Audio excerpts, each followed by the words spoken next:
Estimados alumnos, espero se encuentren muy bien. En esta sesión vamos a continuar nuestra revisión de los planteamientos de la Escuela de Frankfurt, de la teoría crítica.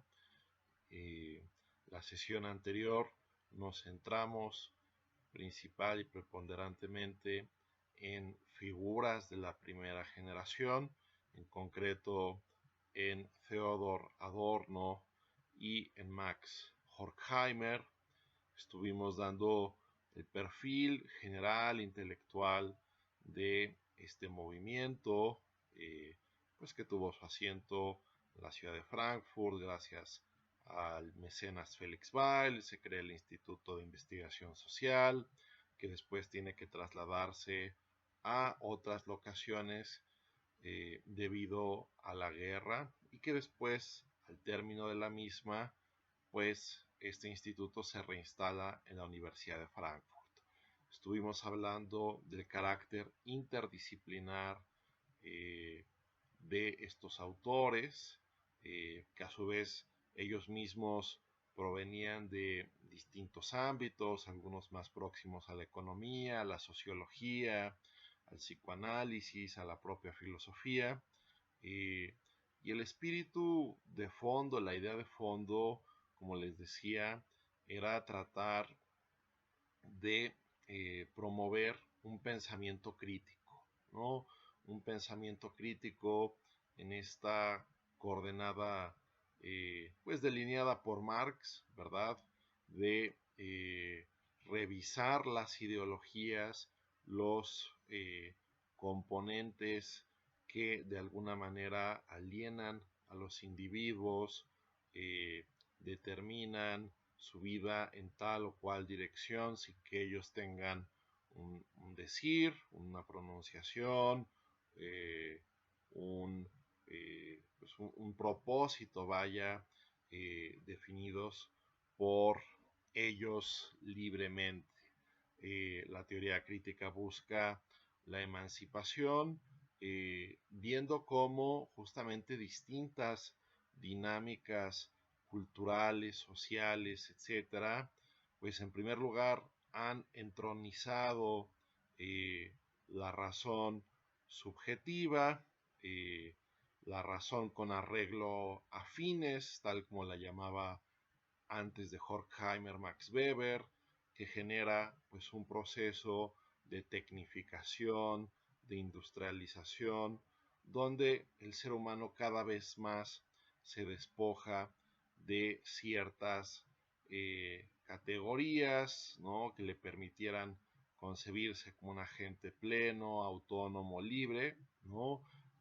Las incidencias de toda esta serie de prácticas pues buscan ser destacadas, puestas de relieve por diversos autores de la teoría crítica. Nosotros hicimos alusión también brevemente a este libro de la dialéctica de la ilustración, ¿no?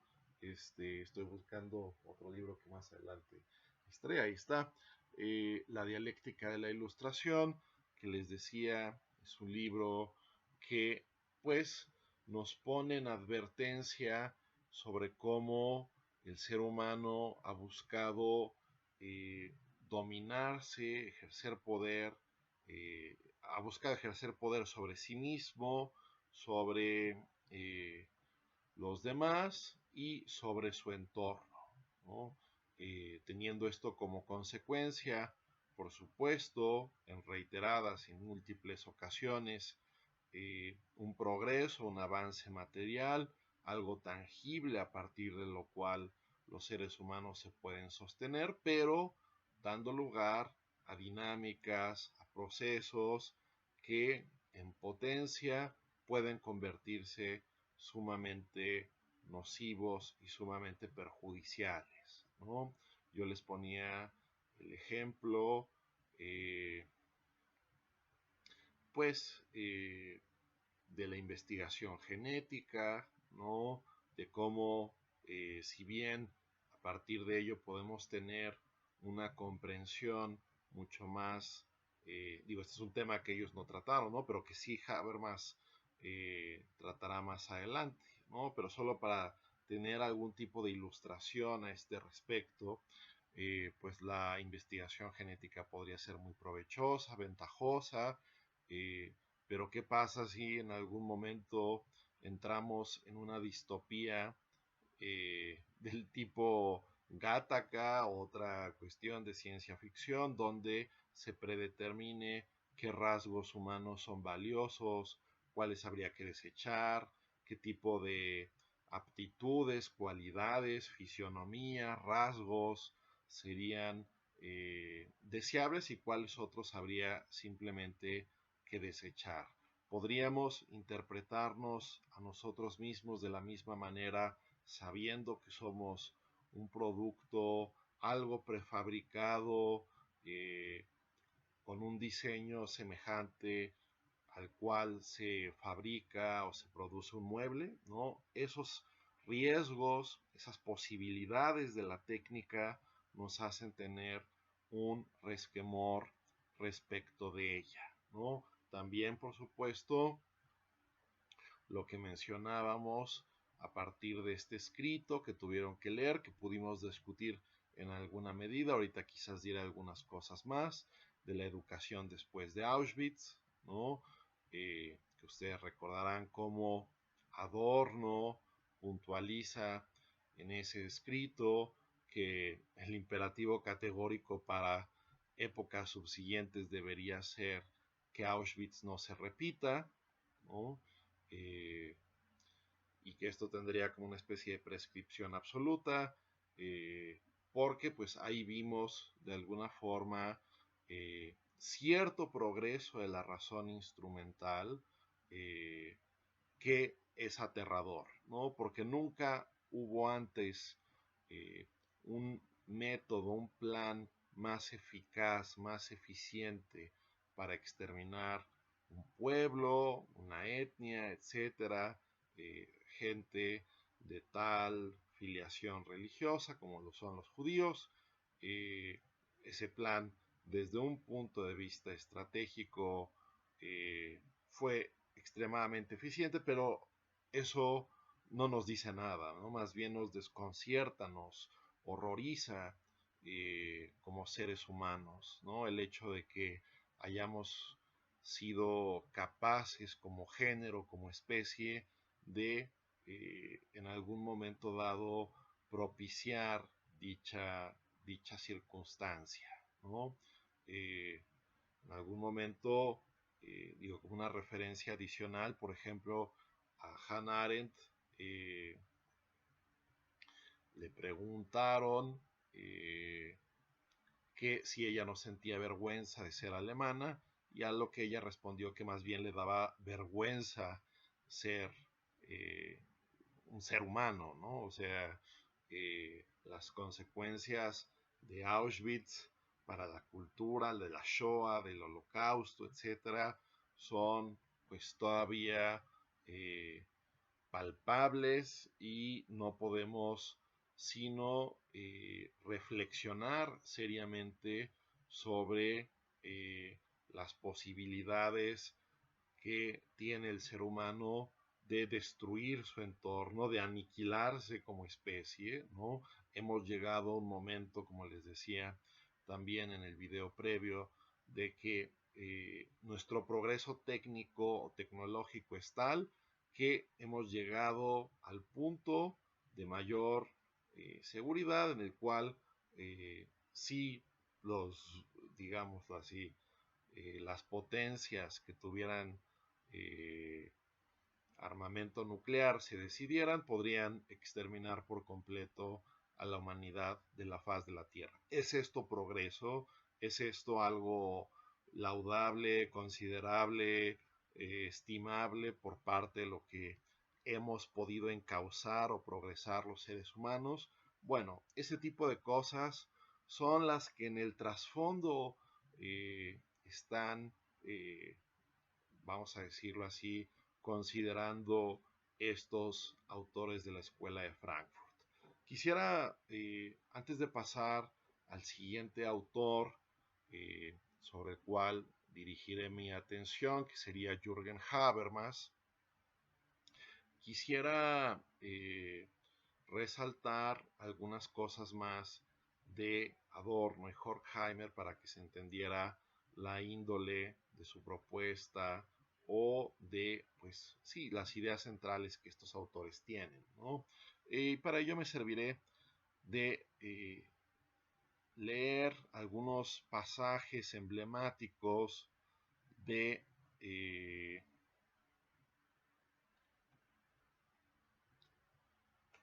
la dialéctica de la ilustración y los voy a ir comentando, los voy a ir leyendo y después los voy a ir comentando, ¿no? El concepto de ilustración, ¿no? Que es justamente lo que viene después del brevísimo prólogo donde dedican estos autores el escrito a Pollock, ¿no? No el artista, sino el miembro destacado, Friedrich Pollock, otro de los miembros importantes de la primera generación de la Escuela de Frankfurt. Bueno, voy a leer algunos pasajes y los vamos a ir comentando. La ilustración, en el más amplio sentido de pensamiento en continuo progreso, ha perseguido desde siempre el objetivo de liberar a los hombres del miedo y constituirlos en señores. Pero la tierra enteramente ilustrada resplandece bajo el signo de una triunfal calamidad. El programa de la ilustración era el desencantamiento del mundo.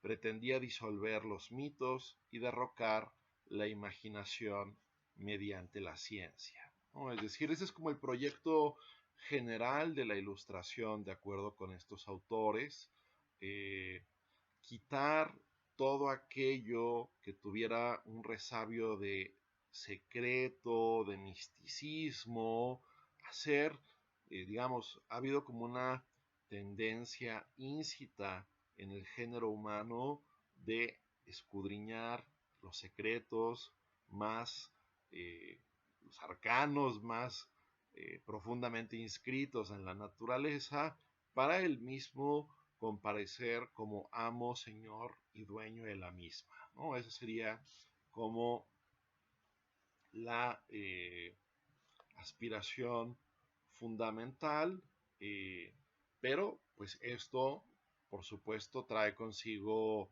consecuencias, ¿no? A ver, un poco más adelante tenemos una cita que me parece devastadora en más de un sentido, ¿no? Dicen Adorno y Horkheimer.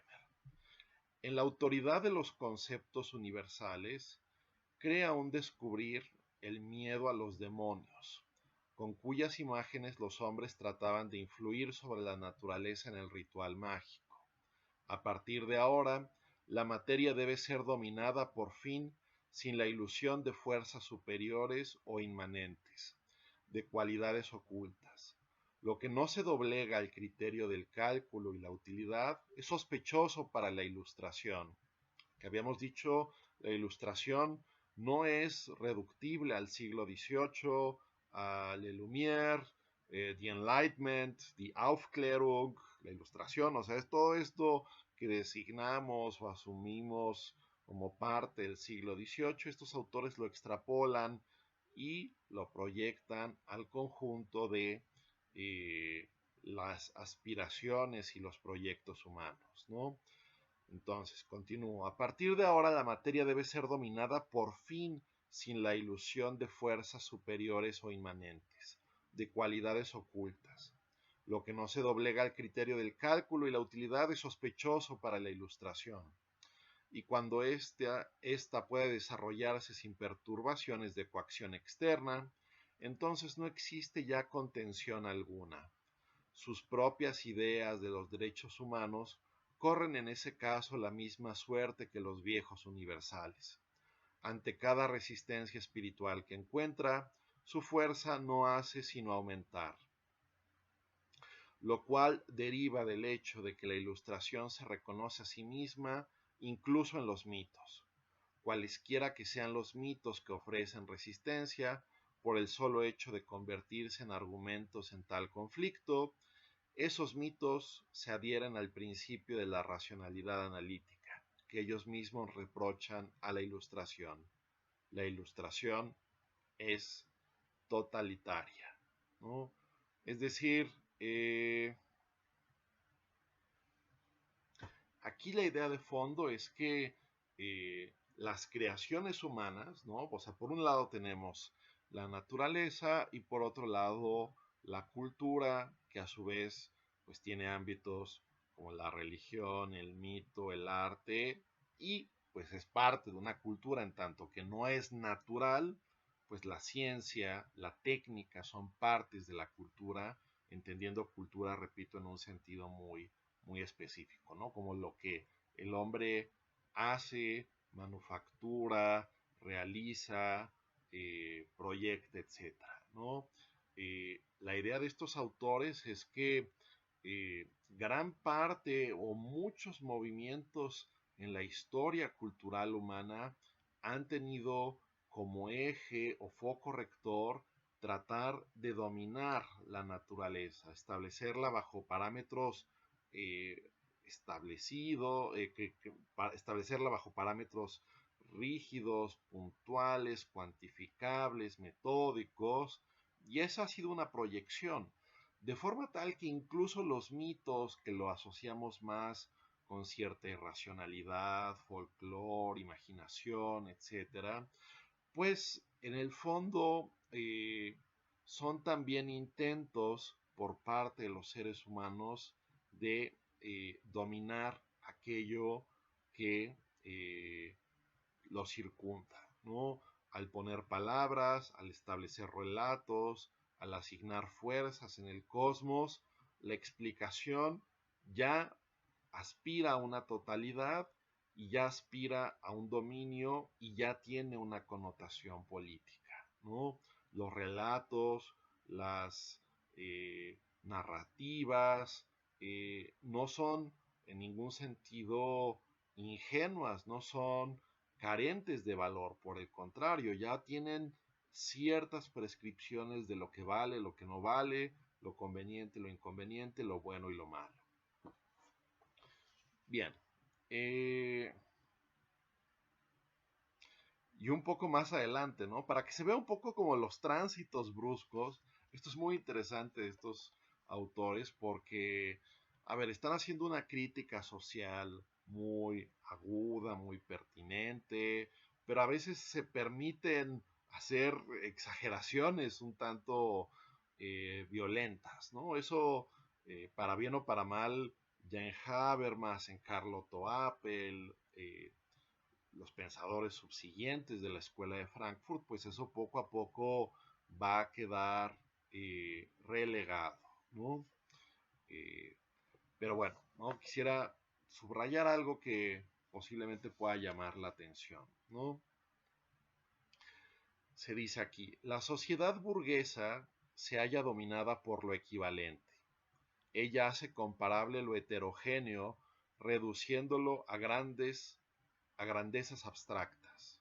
Ella hace comparable lo heterogéneo reduciéndolo a grandezas abstractas. Todo lo que no se agota en números, en definitiva en el uno, se convierte para la Ilustración en apariencia. El positivismo moderno lo confirma en la literatura. Unidad ha sido el lema desde Parménides hasta Bertrand Russell. Se mantiene el empeño en la destrucción de los dioses y las cualidades, ¿no? Es decir, la propia Ilustración, que podríamos decir supuso los presocráticos con esquemas de tratar de delimitar los principios, los arjai del cosmos, etc. Bueno, mutatis mutandis, cambiando lo que hay que cambiar, esa proyección, esa intención, esa aspiración de dominio por parte de cierta clase de racionalidad, es algo que a juicio de Adorno y Horkheimer, pues llega hasta Bertrand Russell, el Círculo de Viena, en fin, ¿no? Cuestiones que uno podría parecer son absolutamente dispares y estos autores encuentran una relación entre ámbitos, repito, un tanto heterogéneos, ¿no? En fin, aquí hay toda una cantidad de pasajes que sería maravilloso poder rescatar cada uno de ellos, ¿no? Porque he de decir, en términos generales, bueno, al menos yo tengo la impresión de que Adorno y Horkheimer son escritores que, pues de alguna forma, eh, sí tienen un talento literario importante, ¿no?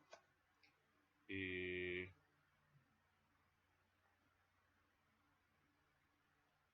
a ver, quisiera ver por aquí. Eh,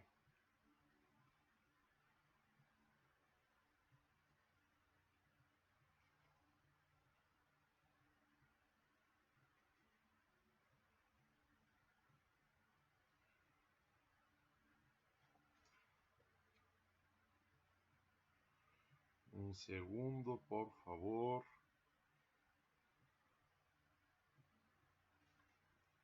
Bueno, lo que yo les decía, ¿no? Esto es algo completamente, vamos a decirlo así, eh, decadente, inmoral, todo lo que se quiera decir, pero es lo que hay, es lo que estos autores tratan. Uno de los capítulos, ¿no? O sea, después de ese capítulo que les mencioné, por ejemplo, acerca del mito de Odiseo, de cómo Odiseo, en la lectura de Adorno y Horkheimer, pues ya muestra cómo él mismo puede manipularse, puede manipular la naturaleza, puede hacer que ésta responda a sus intereses, puede él manipular a los demás en el navío con tal de que su fin privado de escuchar el canto de la sirena se satisfaga, etcétera. Bueno, después de ese estudio que es muy interesante y que, repito, pone de relieve el mito como un elemento central, bueno, otra de las cosas que estudian estos autores es, eh, por ejemplo, las novelas del Marqués de Sade, ¿no? Poniéndolo a Sade como la otra cara de la ilustración, ¿no? Eh, como Kant y Sade como dos movimientos que corren en paralelo para definir un determinado tipo de racionalidad. Bueno, esto es completamente escandaloso, esto es completamente inusitado, pero pues es lo que estos autores nos plantean y hay que tratar de entenderlo y comprenderlo, ¿no? Eh, de hecho, también, nada más para que no se piense que esto es algo, una locura o algo establecido únicamente por Adorno y Horkheimer, también hay un ensayo rarísimo, ¿no? Aunque tiene algunas partes interesantes, otras muy difícil de comprender si uno no conoce a Lacan, pero Jacques Lacan o Lacan, Jacques Lacan tiene un escrito que se llama Kant y Sade, ¿no? Donde trata justamente de analizar las relaciones que podría haber, al menos en el plano de las ideas, entre estos personajes. Pero bueno, quisiera leerles solo un pasaje de esto y otro pasaje relativo a lo que ellos llaman la industria cultural, ¿no? A ver, leo. Dicen Adorno y Horkheimer en el segundo excurso del libro. Lo que Kant fundamentó trascendentalmente, la afinidad entre conocimiento y planificación, que da a la existencia burguesa, racionalizada hasta en sus pausas, en todos sus detalles, el carácter de ineluctable finalidad, ha sido llevada a cabo ya empíricamente por Sade, un siglo antes de la llegada del deporte. Las modernas secciones deportivas, con su juego colectivo perfectamente regulado, donde ningún jugador alberga la menor duda respecto a su papel, siempre hay uno de reserva preparado para sustituirlo, tienen su preciso modelo en los juegos sexuales de Juliette, ¿no? Que Juliette es una un personaje de las novelas del Marqués de Sade, en los que ningún placer carnal queda desaprovechado, ninguna apertura corporal queda descuidada, ninguna función queda inactiva. En el deporte, como en todos los sectores de la cultura de masas, reina una actividad intensa y enteramente funcional, sin que el espectador, no del todo iniciado, sea capaz de descubrir la diferencia de las combinaciones, el sentido de las jugadas que se mide según reglas arbitrariamente establecidas. La peculiar estructura arquitectónica del sistema kantiano preanuncia como las pirámides gimnásticas de las orgías de Sade y la jerarquía de los principios de las primeras logias burguesas, cuyo cínico reflejo es el riguroso reglamento de la sociedad libertina de los 120 días de Sodoma y Gomorra, la organización de toda la vida vaciada de cualquier fin objetivo. Lo que importa en estas organizaciones parece ser no tanto el placer, cuanto su gestión activa y organizada, como ya en otras épocas desmitologizadas, en la Roma de la Edad Imperial, así como en el Barroco, el esquema de la actividad pesaba más que su contenido. Y más adelante dice algo igual terrible, ¿no? Que esta es otra cita, me parece, de una novela del Marqués de Sade. El principio muestra que el camino del imperialismo, la forma más temible de la ratio, ha recorrido siempre. Y aquí empieza propiamente la cita. Volved ateos y amorales a los pueblos que queréis subyugar. Mientras no adore a más Dios que a vos, no tendrá más costumbres que las vuestras. Seréis siempre su soberano. Ahora bien, en compensación, dejadle la más amplia facultad del crimen sobre sí mismo. No le castiguéis jamás, a no ser que sus dardos vayan dirigidos contra vos. Es decir, la sexualización, la sexualidad humana, mejor dicho, es ella misma también sujeta a esta especie de absolute Verwaltung, como la llaman estos autores, una administración total, ¿no?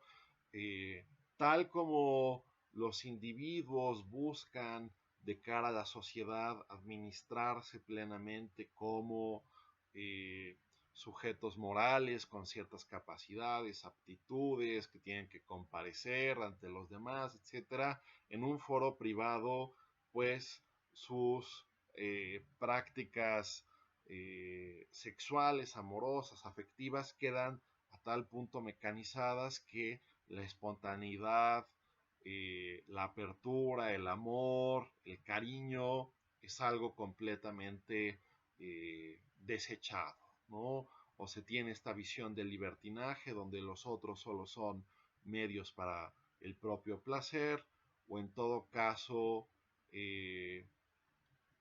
lo único que se busca es cierto prestigio, cierto reconocimiento a partir de la pareja, a partir de un enlace o matrimonio exitoso. Esto de cara a la sociedad y de cara adentro, pues uno puede ser sádico, salvaje, violento, etcétera, ¿no? Que todo eso nos reconecta, por supuesto, con lo dicho sobre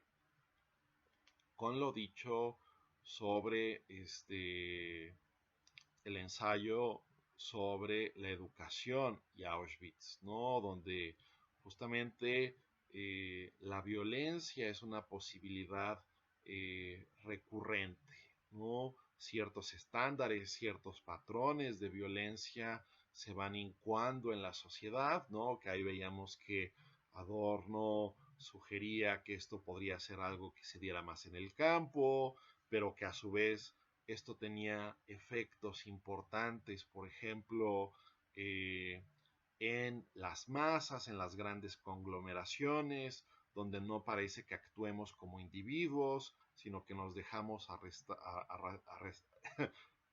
arrastrar por pues ímpetus e impulsos violentos.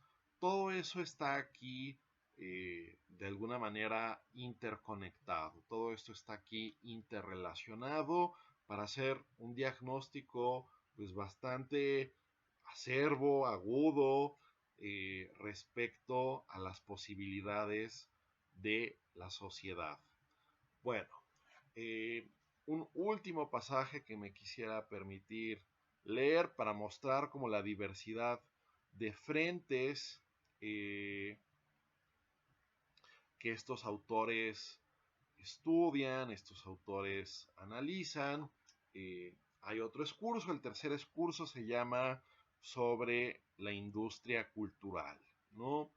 Donde aquí parecía ser que ¿no? Esta automatización, mecanización, ha llegado incluso también a la esfera del arte. Que aquí habría que decir que hay un importante antecedente, ¿no? Y creo que la mayoría de ustedes lo conoce por sus clases de estética, el ensayo de Walter Benjamin sobre el arte en la época de su reproductibilidad técnica, de cómo, bueno, Benjamin va haciendo todo un análisis de cómo antes había originales que tenían un aura y que esa aura era como parte esencial de la producción artística, pero esto poco a poco se diluye, todo es capaz de reproducirse, manufacturarse, el arte se convierte él mismo en una especie de producto comercial e incluso vamos a decirlo así, aquello que vemos en el cine como una especie de narrativa bien armada, pues en realidad lo que está de fondo son miles de cortes de cámara, de ajustes, de pruebas, ¿no? Casi casi como si el cine fuese un laboratorio, ¿no? Bueno, estamos pensando también en los años 30 cuando Benjamin escribe sobre estas cuestiones. Bueno, el análisis de Adorno y Horkheimer sobre la industria cultural, ¿no? Que creo que esa palabra ya nos revela mucho, ya nos indica bastante. Eh, bueno, pues van a seguir una línea muy parecida, ¿no?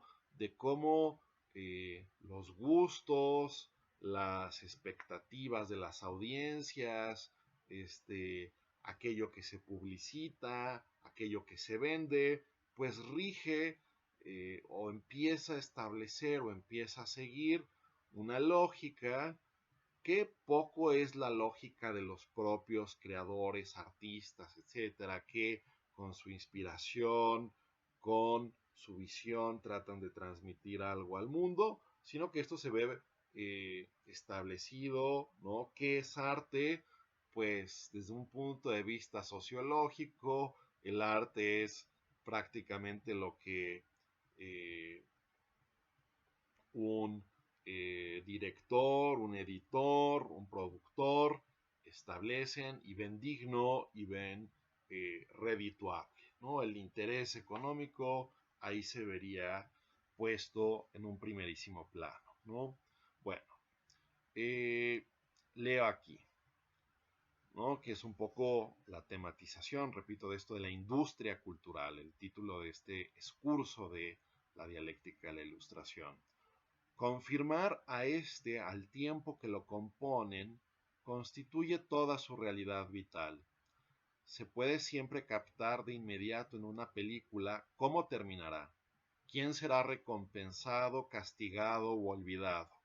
Y desde luego, en la música ligera el oído ya preparado puede adivinar, desde los primeros compases del motivo, la continuación de éste y sentirse feliz cuando sucede así efectivamente. El número medio de palabras de una historia corta es intocable. Incluso los gags, los efectos y los chistes están calculados como armazón en que se insertan. Son administrados por expertos especiales y su escasa variedad se deja distribuir en lo esencial en el despacho. La industria cultural se ha desarrollado con el primado del efecto, del logro tangible, del detalle técnico sobre la obra que una vez era la portadora de la idea y fue liquidada con esta. El detalle, al emanciparse, se ha hecho rebelde y se había erigido, desde el romanticismo hasta el expresionismo, en expresión desenfrenada, en exponente de la rebelión contra la organización. El efecto armónico aislado había cancelado en la música la conciencia de la totalidad formal, el color particular en la pintura, la composición del cuadro, la penetración psicológica en la novela, la arquitectura de la misma. A ello pone fin mediante la totalidad, la industria cultural. Al no conocer otra cosa que los efectos, acaba con la rebeldía de estos y los somete a la forma que sustituye a la obra. Ella trata por igual al todo y a las partes. Bien, este estudio pues justamente nos revela esa dinámica donde incluso aquello que consideramos como un escape, ¿no? El arte, la cultura, la música, el teatro, lo consideramos como una especie de foro secular, privilegiado, donde podemos escapar de nuestras preocupaciones laborales, cotidianas, nuestros intereses más inmediatos. Bueno, pues todo eso en realidad sigue un predominio tecnocrático, ¿no? Lo que vemos en las estanterías es parte de decisiones de editores que más que buscar encontrar una nueva voz, de posibilitar nuevas formas artísticas para que éstas tengan cauce, para que éstas tengan expresión, están buscando réditos, ventas, entrevistas, apariciones en programas de televisión, de radio, merchandising, cuentas y redes sociales, bueno, todo esto ya más de nuestro contexto, pero creo que esto deja ver mucho del espíritu de estos autores, ¿no? Que buscan poner el dedo en la llaga, que buscan subrayar dinámicas no del todo conscientes, por eso repito que algo fundamental del marxismo de estos autores, más allá del tema de la ideología critique, ¿no? Perdón, más allá de la lucha de clases o el materialismo dialéctico, lo que ellos están haciendo en una vena marxista es esta ideología critique, ¿no? Crítica de las ideologías, crítica de las mentalidades prevalentes que conducen a tales o cuales prácticas que potencialmente tienen efectos distorsionadores, ¿no? Ya no entraré en el último excurso de la obra que trata acerca del antisemitismo, porque me parece que eso lo pudimos cubrir en muy buena medida con el título, el texto de Adorno, su ensayo sobre la educación después de Auschwitz, ¿no? Que nosotros, bueno, veíamos ahí justamente temas como una agresividad incuada, el hecho de que ciertos patrones de virilidad se ponían de relieve, que los juegos podían ser ocasiones de masoquismo, de sadismo, la cultura irreflexiva de las masas, etcétera, y cómo Adorno, por ejemplo, ahí ponía de alguna forma ciertos acentos en cómo la educación podría tener un efecto benéfico ante esta serie de cuestiones, ¿no? Eso es lo que Adorno hace por su parte. Horkheimer, por su lado, hacia el final, sus escritos van adquiriendo curiosamente un perfil cada vez más religioso, ¿no? Van adquiriendo un perfil cada vez más religioso, de forma tal incluso que llega a decir algo así como que el pensamiento religioso es la única forma, por decirlo así, de escapatoria ante esta lógica de poder, ¿no? Ante esta lógica de dominio, de instrumentalización, etcétera, etcétera, etcétera, ¿no? Nada más quisiera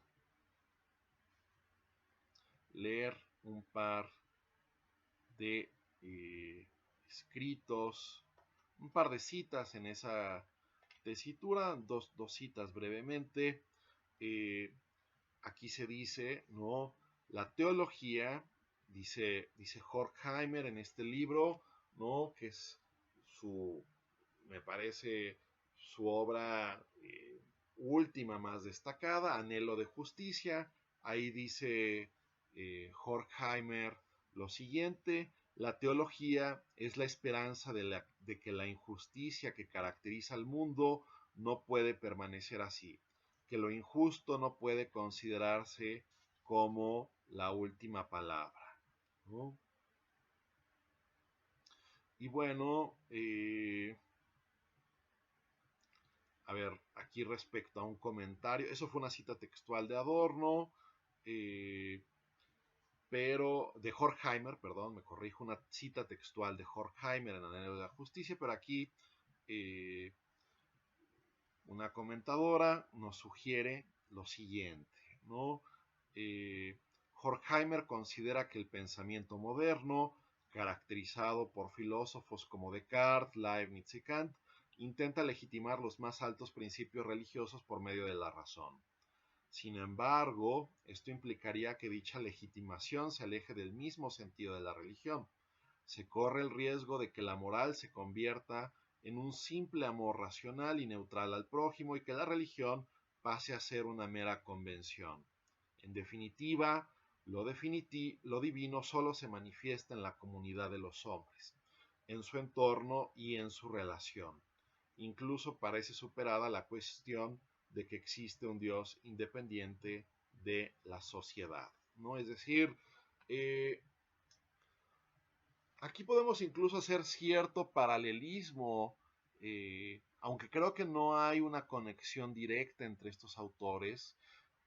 Hay cierto paralelismo en lo que se sugiere aquí y en lo que, vamos a ponerlo de esta manera, lo que Buber, Rosenzweig y Levinas apuntaban, ¿no? Con esta intención de pensar a Dios como lo absolutamente otro, como algo que tenemos que aspirar, a lo que tendríamos que llegar, pero de lo cual no podemos forjarnos como una imagen positiva, ¿no?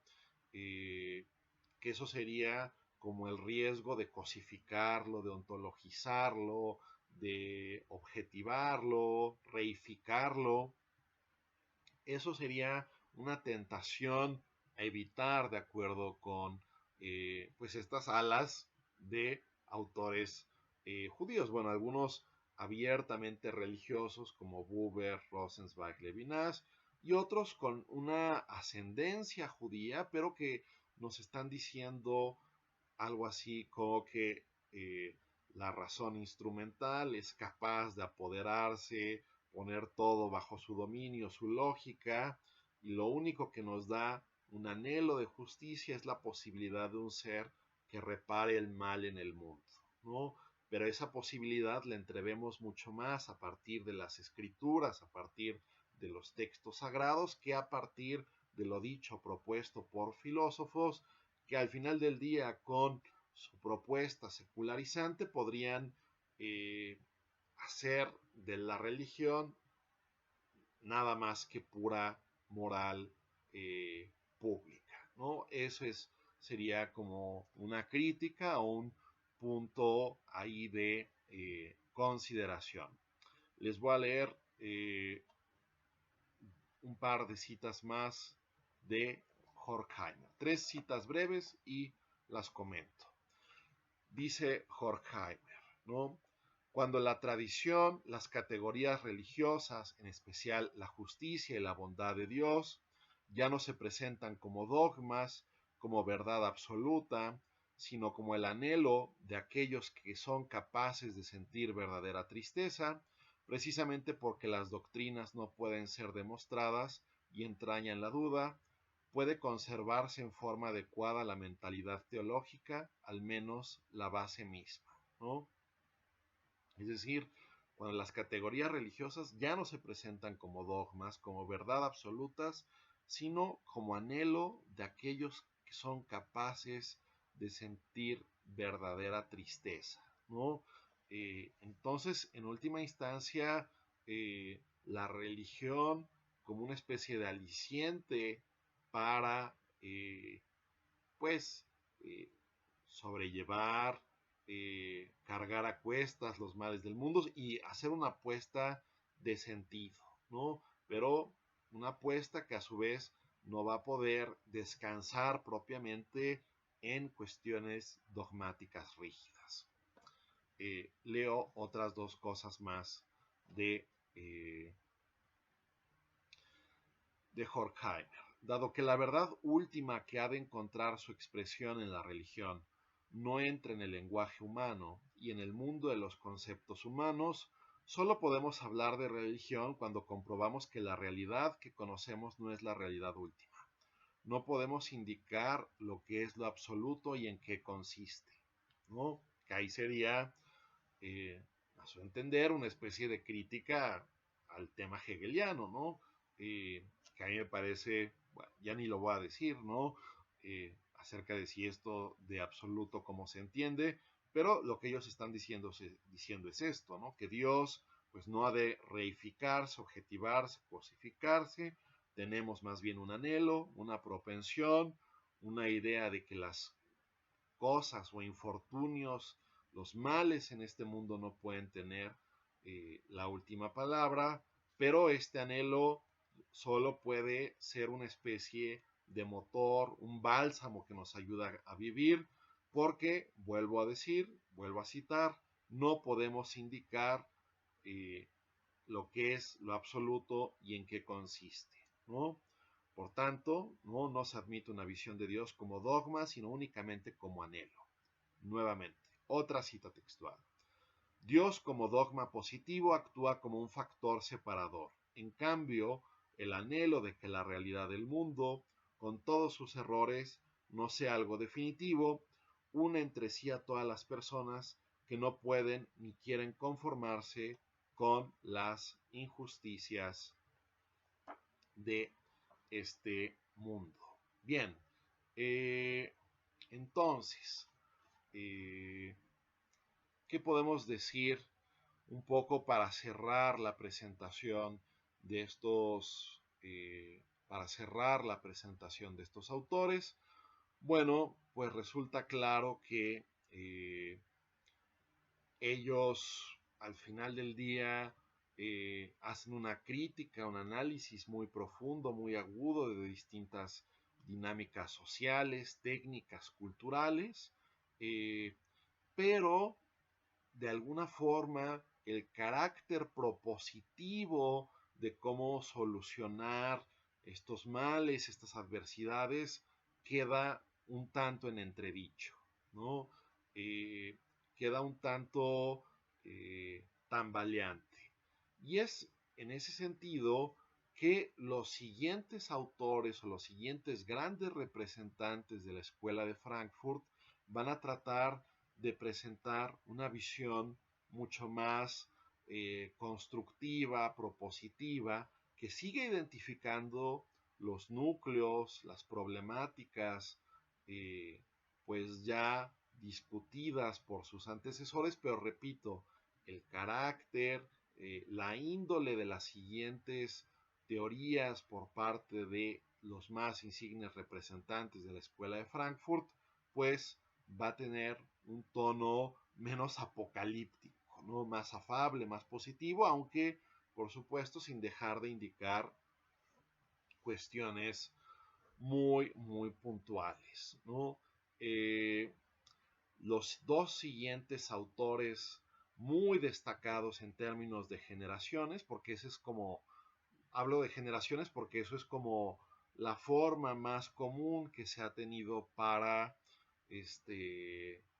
hablar de la escuela de Frankfurt, ¿no? La primera generación, que serían Adorno, Horkheimer, Marcuse, Fromm, Benjamin, Löwenthal, Pollock, etc.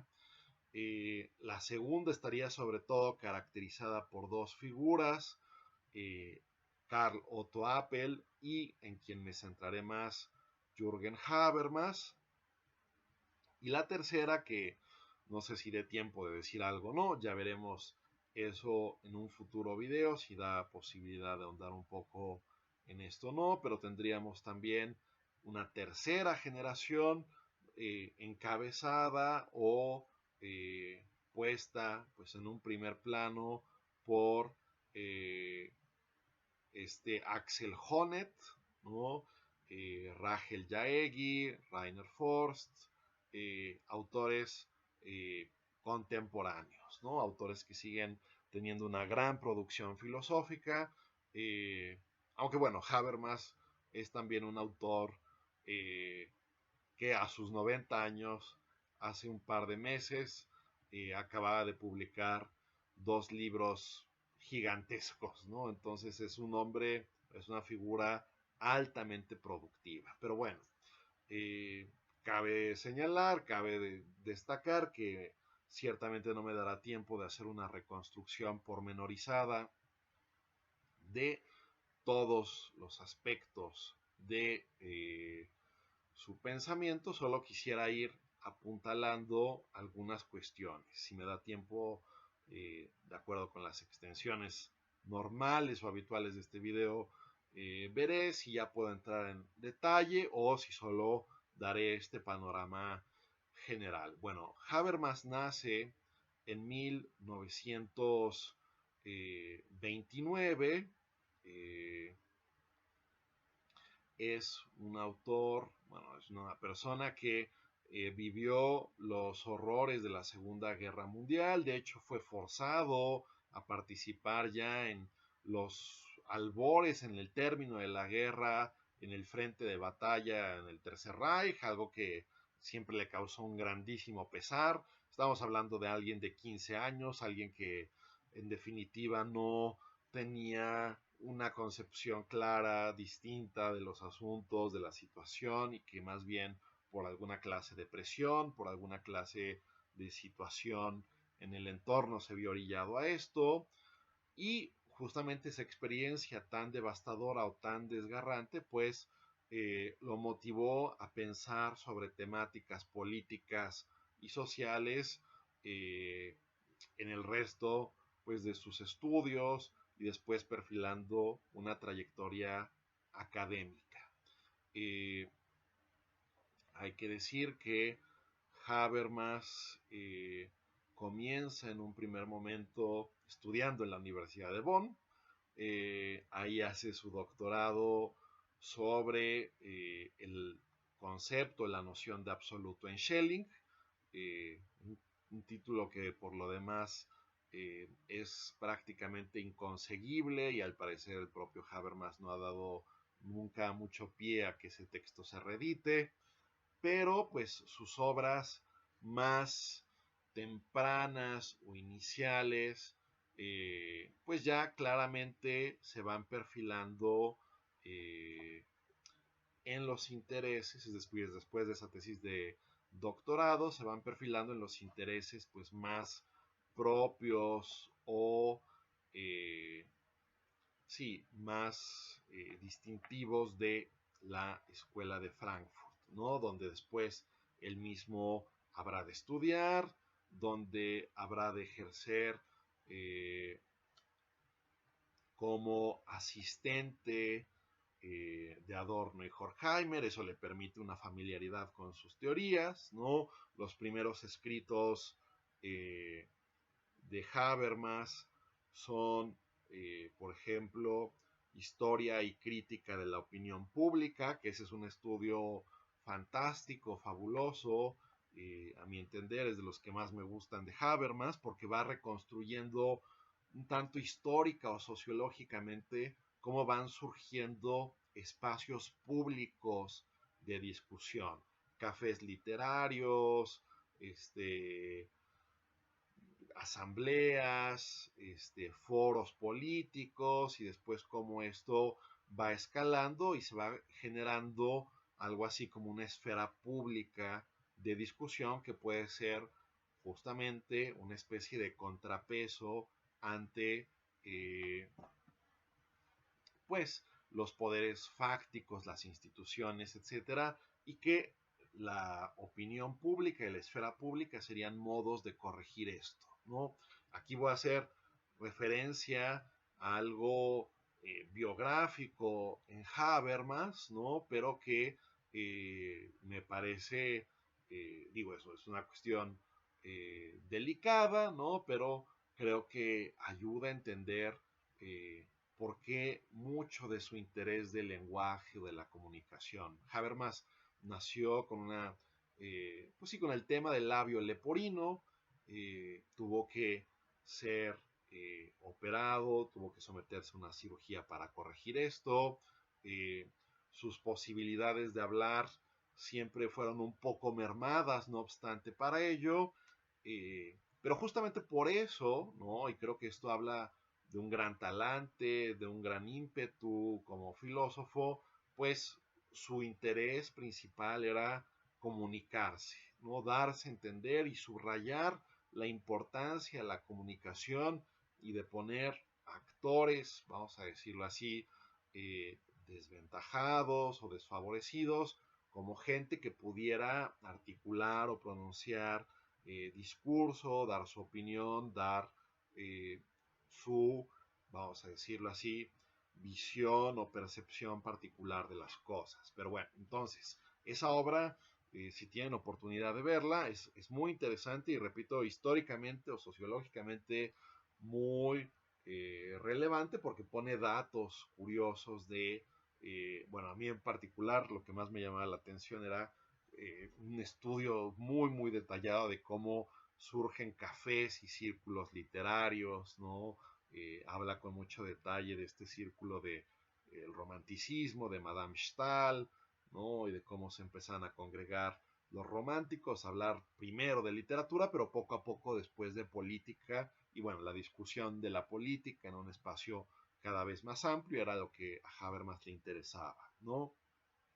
Entonces, algunas de sus primeras obras son Historia y crítica de la opinión pública, Teoría y práctica, Estudios de filosofía social, La lógica de las ciencias sociales y Conocimiento e interés, ¿no? Serían algunas de sus obras principales, aunque su obra, su obra magna, por decirlo eh, así, aunque creo que ya hay un par de obras más que podrían ostentarse o querer arrogarse ese título, pero una obra fundamental, sin lugar a dudas, es esta, ¿no? Vean el tamaño. Habermas suele escribir más o menos volúmenes de este tipo de extensión, que es su teoría de la acción comunicativa, ¿no? Y bueno, a ver, voy a permitirme decir algunas cosas de por qué o cómo surge esto, ¿no? Eh, Habermas empieza cada vez a interesar más por disciplinas o ramas que los autores de la primera generación no atendieron tanto, ¿no? En primer lugar, cabe decir que se interesa mucho por la lingüística, cabe decir que se interesa mucho por la hermenéutica. De hecho, Habermas un tiempo obtuvo una cátedra en Heidelberg.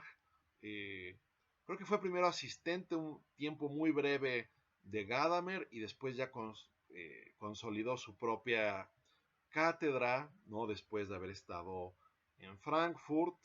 Eh, Entonces eso lo hizo muy receptivo a las problemáticas o a las temáticas del lenguaje, de la comprensión, del entendimiento, pues todo esto propio de la hermenéutica. Por eso, por eso quizás también la pertinencia de ver a Habermas en este curso, porque muchas de las cuestiones acerca del lenguaje también tienen esa dimensión, pero se va a interesar también mucho por la sociología norteamericana, George Herbert Mead, Anthony Giddens, ¿no? Los clásicos de la sociología norteamericana, y también se va a interesar sobre todo por influencia de su amigo y su colega Carl Otto Appel por el pragmatismo norteamericano, ¿no? De hecho, Carl Otto Appel pues es de los que tiene como un libro fundamental y decisivo en torno al pensamiento de Peirce, ¿no? Eh, entonces, digamos que todas estas vertientes, todas estas esferas, poco a poco van encontrando un lugar en su pensamiento, eh, en el sentido de que, pues justamente, buscando una clave para solucionar las temáticas o las problemáticas que los autores de la primera generación no resolvieron, pues se apoyó o buscó en el lenguaje un medio adecuado, un medio conveniente. Para Habermas, sobre todo esto se aprecia en esta obra, en la teoría de la acción comunicativa. Puede decirse que hay como dos ámbitos fundamentales, ¿no? Un ámbito es el ámbito de lo que él llama el sistema, das System, y otro que él recoge de la fenomenología, ¿no? Recordemos que Husserl es quien acuña este término, el mundo de la vida, die Lebenswelt, ¿no? Entonces tenemos los sistemas y el mundo de la vida. Los sistemas pues, son estas estructuras jerárquicas, un tanto unilaterales, un tanto mecánicas que rigen y determinan cuestiones acerca de la vida de los individuos. Y el mundo de la vida pues habla de nuestro arraigo específico, nuestra interacción con otros seres humanos, etcétera, etcétera, etcétera, ¿no? Nuestro arraigo con la naturaleza, nuestra manera de interpretarnos, de buscar fines, de alcanzar un proyecto de vida, etcétera. Todo eso es el mundo de la vida. Bueno, nosotros, de acuerdo con Habermas, pues generamos sistemas para simplificarnos la vida, ¿no?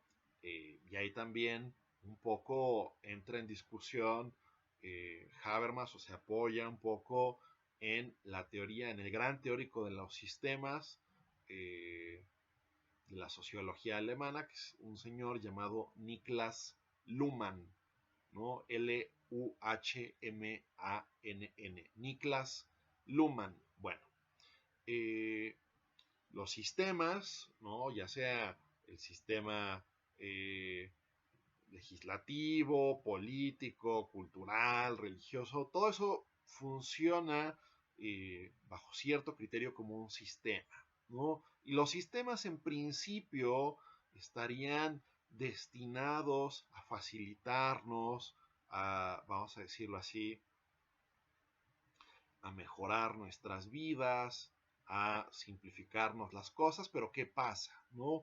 Pues los sistemas se vuelven a veces contra los individuos, los oprimen, se sienten alienados respecto a los mismos, su propia identidad se empieza a desfigurar, desdibujar, etc. Entonces, los sistemas son necesarios, pero deben de existir cierto tipo de mecanismos de control o de corrección por parte de los individuos para pues no ser ellos dominados por los sistemas, sino que los sistemas se corrijan, se perfeccionan, se modelen de acuerdo con sus principales intereses y propósitos. Bueno, Esa es básicamente la fundamentación o el itinerario, el programa habermasiano, que al final del día va a ser un, eh, un proyecto, el de Habermas, muy centrado en Kant, ¿no? En cierto sentido, eh, el programa habermasiano tiene una raigambre profundamente kantiana, eh, pero de alguna forma con un twist muy específico o muy particular. ¿Por qué lo digo? Eh, para Habermas, ¿no? Eh, yo no sé si esta caracterización sea justa o no, eh, pero es con la cual este autor trabaja. Para Habermas, la filosofía moderna se rige bajo un paradigma de la conciencia o de la introspección, ¿no? De estar yo elaborando al alto vacío cosas acerca de la certeza del mundo, de mí mismo, de las matemáticas, etcétera. Pensemos en las meditaciones cartesianas, en Descartes sentado junto a su chimenea, y pensemos en Kant, ¿no? Con el ejercicio interno, el imperativo categórico, las máximas que deben, pues, ser universalizables, que deben de buscar fomentar o proteger la humanidad, generar un reino de los fines, etcétera. Pero todo eso en la lectura específica que hace eh, Habermas se da en un foro interno, ¿no? Y de alguna forma, retomando un poco o un mucho la crítica de Hegel, las críticas de Hegel que nosotros vimos en nuestro curso al respecto, pues siempre habría varias posibilidades, ¿no? De que los exámenes presupusieran ya como bueno aquello que pretenden demostrar, que el imperativo sea tautológico, este, etcétera, etcétera, etcétera, ¿no? Miles de cuestiones que en su momento revisamos puntualmente. Entonces, los ideales propuestos por Kant, a juicio de Habermas, son válidos, ¿no? Pero estos están fundamentados bajo un esquema trascendental, un esquema, a su juicio, privado, monológico, y lo que habría que hacer es darle una fundamentación pluralista, dinámica, pragmática, dialógica, que justamente garantice la equidad, la justicia entre todos los miembros de una comunidad. Es decir, la práctica del lenguaje, por eso estos autores, Apel y Habermas, se les reconoce también como los fundadores o aquellos que apelan de una forma muy decidida por una ética del discurso, ¿no? Cuyo objetivo sería pues potenciar esa capacidad de los individuos de llegar a acuerdos, de llegar a consensos. Eh, Estos autores, ¿no? Sobre todo en Habermas, esto es muy claro, van a ser como una división muy tajante entre ética y moralidad, ¿no? La ética es algo que concierne a cada individuo particular, cómo quiere llevar una vida lograda, qué ideales va a suscribir, qué ideales va a tener o contar por válidos, si se va a plegar a una religión o no, si va a adherirse a tales causas políticas o no, y eso en términos de su realización personal, individual, etcétera. Y la moralidad tiene que ver con los consensos, ¿no? Con los acuerdos, con una razón plural acerca de cómo queremos vivir en sociedad, en comunidad. Y eso sí es susceptible de una universalización. Esto sí es susceptible de un consenso a partir de dialogantes, de interlocutores que pueden intercambiar razones y que pueden justamente hacer un tipo de acción, que es la acción comunicativa, que como veremos en el próximo video, pues difiere de la acción estratégica, de la acción instrumental, y que justamente apunta hacia el entendimiento, ¿no? Hacia la comprensión común. Eso sería, de alguna forma, una fundamentación de la moral a partir de una pragmática universal del lenguaje, ¿no? Mientras que la fundamentación en Kant pasaba por una, vamos a decirlo así, sí, examen de conciencia de las máximas, de el imperativo, del test, etcétera. Aquí son actores actores que valga la redundancia, agentes que actúan, que se realizan, que interactúan, que comparecen, que intercambian razones y que buscan justamente llegar a acuerdos, ¿no? Que no buscan que alguien diga, bueno, ya se acabó, se tomó la resolución, usted se va a casa y usted obedece, ¿no? Tratar de reconstruir un modelo de racionalidad en esta tesitura es lo importante para Habermas, ¿no? Un modelo de racionalidad práctica no metafísica, ¿no? Que eso es lo importante, porque para Habermas cualquier intento de reconstruir una racionalidad ad hoc al espíritu de nuestros tiempos va a ser una filosofía post-metafísica, que no apele a valores supramundanos, sobrenaturales, que no apele a lo que John Rawls llamaba pues una visión comprensiva de la realidad, que yo a partir de el catolicismo, el judaísmo, el islam, etcétera, yo defienda cómo todos deben de comportarse.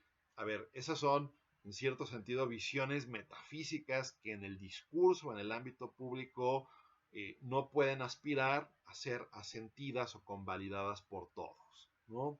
Entonces, repito, Habermas va a querer dar una teoría de la sociedad, de cómo debe esta regirse en sus instituciones, en sus maneras, en sus prácticas, y todo esto reglamentado a partir de actores que son capaces de intercambiar razones, motivos, principios, y que buscan el entendimiento, que buscan el acuerdo, y con ello buscan minimizar o redireccionar pues las cuestiones negativas que podría traer consigo el uso de una racionalidad instrumental, operacional, neutra, estratégica, etcétera.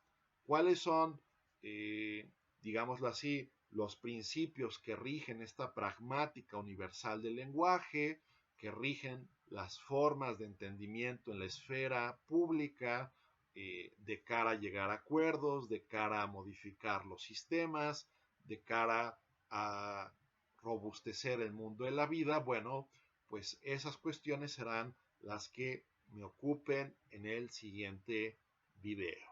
Bien, aquí dejamos esta sesión y pronto les hago llegar el link del siguiente video.